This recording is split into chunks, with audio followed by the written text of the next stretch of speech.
দেশের দাবি না মানলে পাকিস্তানও খেলবে না টি-20 বিশ্বকাপ। এটা প্রথমে ছিল দেশটির গণমাধ্যমের খবর, তবে সম্প্রতি মহসিন নাকবির এক সংবাদ সম্মেলন ইঙ্গিত দিয়েছে এমন কিছুরই। मेरा ख्याल है बांग्लादेश के साथ ज्यादती हुई है और मैंने आईसीसी की बोर्ड की मीटिंग में भी यही कहा था, आप डबल स्टैंडर्ड्स नहीं कर सकते हैं। हमारा स्टांस वो ही होगा जो गवर्नमेंट ऑफ पाकिस्तान मुझे इंस्ट्रक्ट करेगी वही करेंगे। এরপরই নড়ে চড়ে বসে আইসিসি। ভারতীয় গণমাধ্যমের খবর, এমন কিছু হলে পাকিস্তানের ক্রিকেট ভবিষ্যৎই নাকি হুমকিতে ফেলে দেবে বিশ্ব ক্রিকেটের নিয়ন্ত্রক সংস্থা।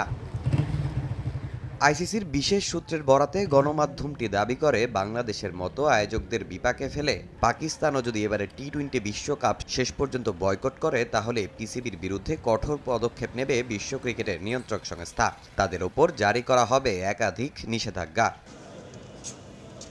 মার্চে বাংলাদেশের বিপক্ষে সিরিজ খেলতে আসবে পাকিস্তান। এরপর এবছরই ইংল্যান্ড, ওয়েস্ট ইন্ডিজ, শ্রীলঙ্কার সঙ্গে দ্বিপাক্ষিক সিরিজ খেলবে মেন ইন গ্রিন। তবে বিশ্বকাপ বয়কট করলে এই সিরিজগুলো স্থগিত করে দেবে আইসিসি। শুধু তাই নয়, এশিয়া কাপ থেকেও নাকি বহিষ্কার করা হবে দেশটিকে। যদিও পিসিবি চেয়ারম্যান মহসিন নাকবি এখন এশিয়ান ক্রিকেট কাউন্সিলের বর্তমান প্রেসিডেন্ট।